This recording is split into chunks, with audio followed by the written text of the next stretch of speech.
Ohms law का V is equal to I R, ये Ohm's law का V से वही वोल्टेज पोटेंशियल डिफरेंस, I से करंट, R से रेजिस्टेंस, ये वही पोटेंशियल डिफरेंस, इसकी यूनिट वोल्ट होती है, I करंट एम्पियर होती है, मिली लिखेगा, मिली का मतलब है 10 की पावर -3, याद रखना ही बात। अब क्या है भाई, आसान से इसके न्यूमेरिकल होते हैं, बहुत आसान से। कोई एक न्यूमेरिकल करता हूँ बस, मैं ज़्यादा नहीं खींचता, एक न्यूमेरिकल मैं करता हूँ आपकी एक्सरसाइज से, ताकि आप लोग घर जाके खुद कर लें। वो एक्सरसाइज वाला न्यूमेरिकल जिसमें मिली शामिल होता है, वो आपको पहले मैं पढ़ा दूँ। देखो भाई, ये रहा वो न्यूमेरिकल, टर्मिनल पोर्टेबल 9, ये रहा 16.3। The potential difference applied to the terminal of a portable radio, potential difference दिया हुआ है, V दिया हुआ है, रेजिस्टेंस मालूम करना है, करंट दिया हुआ है 25, ये M क्या है, मिली, ये एम्पियर इसकी यूनिट है, ये सही है। M मिली हटाएंगे 10 की पावर -3, माइक्रो देगा 10 की पावर -6, नैनो देगा 10 की पावर -9, कुछ भी दे सकता है, वैसे मिली ज़्यादा देता है। तो क्या है भाई, पोटेंशियल डिफरेंस V दिया हुआ, पहचान लिया, वोल्ट से इसकी यूनिट है वोल्ट, करंट एम्पियर I पहचान लिया, मालूम क्या करना है, रेजिस्टेंस, रेजिस्टेंस की यूनिट ओम्स होती है, ओमेगा, इसका नाम ओमेगा है। तो बहुत आसान सा सवाल, एक ही फॉर्मूला है, V is equal to I are.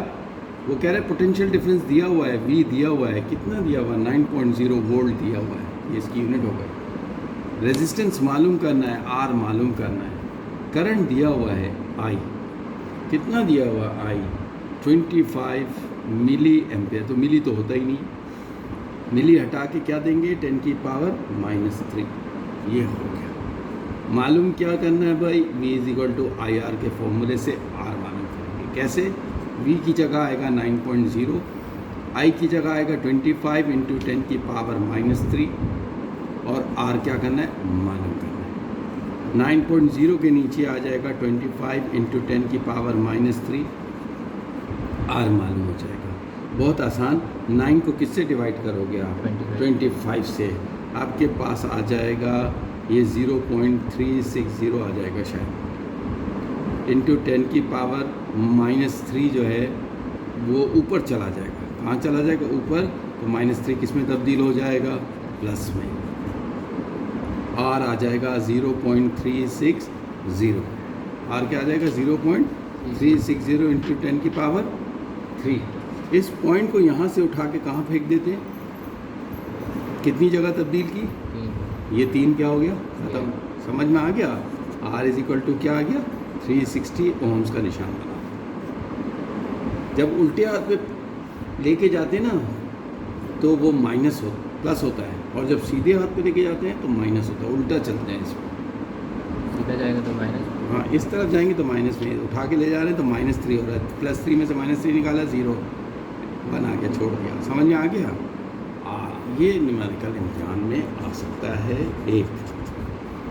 दूसरा न्यूमेरिकल ये वाला है, R is equal to R1 plus R2 plus R3, formula, हाँ फॉर्मूला, या 1/R is equal to 1/R1 plus 1/R2 plus 1/R3, ये वाला इनमें से कोई एक न्यूमेरिकल आएगा।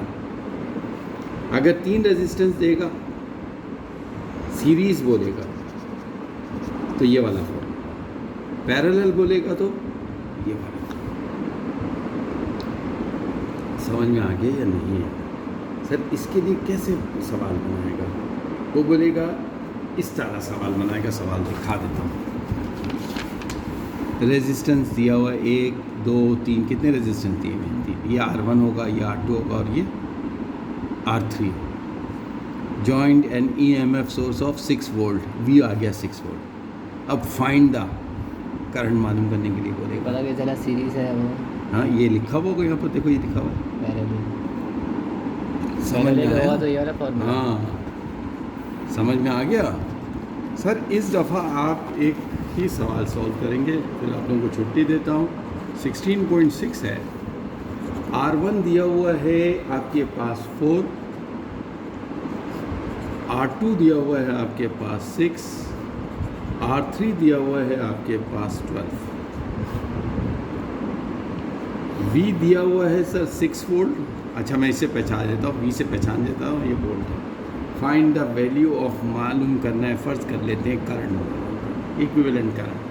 तो ये 3 आ रहे हैं, हमें पहले क्या करना पड़ेगा, 3 आर हैं तो पहले एक आर निकालना पड़ेगा किसी तरह, फिर V = IR लगा के I निकाल देंगे। सर एक आर कैसे मालूम करेंगे आप, पैरेलल बोला उसने, फॉर्मूला हो जाएगा 1/R। समझ में आया? और अगर सीरीज़ होता तो बहुत ही आसान हो जाता, एक ही लाइन में सबको जमा कर देते, 6 + 4 10, 10 + 12 22। हाँ नहीं प्लस कर देते डायरेक्ट, हाँ प्लस है ना, डायरेक्ट प्लस कर देते और आ जाता 20। लेकिन इसमें नहीं आएगा इतनी आसानी से, इसमें हमें सॉल्व करना पड़ेगा 1/4, 1/6, 1/12। तो क्या लेना पड़ेगा भाई, LCM। तीनों का कॉमन टेबल जो है वो 12 है, LCM वाला। क्यों? 12 4 के टेबल में भी आता है, 12 6 के टेबल में भी आता है, 12 12 के 12 4 के टेबल में 3 से आता है, ऊपर वाले 1 से मल्टीप्लाई हुआ, 4 3 ज़ा 12 और 3 1 ज़ा 3। 6 के टेबल में 12 आता है 2 से, 2 1 ज़ा 2। 12 के टेबल में 12 आता है 1 से, 1 1 ज़ा 1। 3 में 5 और एक 6, 6/12। 6 1 ज़ा 6, 6 2 ज़ा, इसका मतलब है R किसके बराबर आ गया, 2 के बराबर। 1 1 के बराबर है ना, तो रेसिप्रोकल कर दिया, R = क्या आ गया, 2 आ गया। अब फॉर्म हमें क्या मालूम करना है, I, V भी है, R भी हो गया। अब I ना मालूम करना है कि फॉर्मूला है V = IR। V की जगह क्या आ जाएगा, 6। I की जगह क्या आएगा मालूम करना है, R की जगह क्या आएगा, 2। 2 उधर भेज देंगे, 2 को उधर भेज देंगे। I आ गया, क्या आ गया, I आ जाएगा क्या, 3 एम्पियर। क्या आ गया, 3 एम्पियर। हाँ सही है, समझ में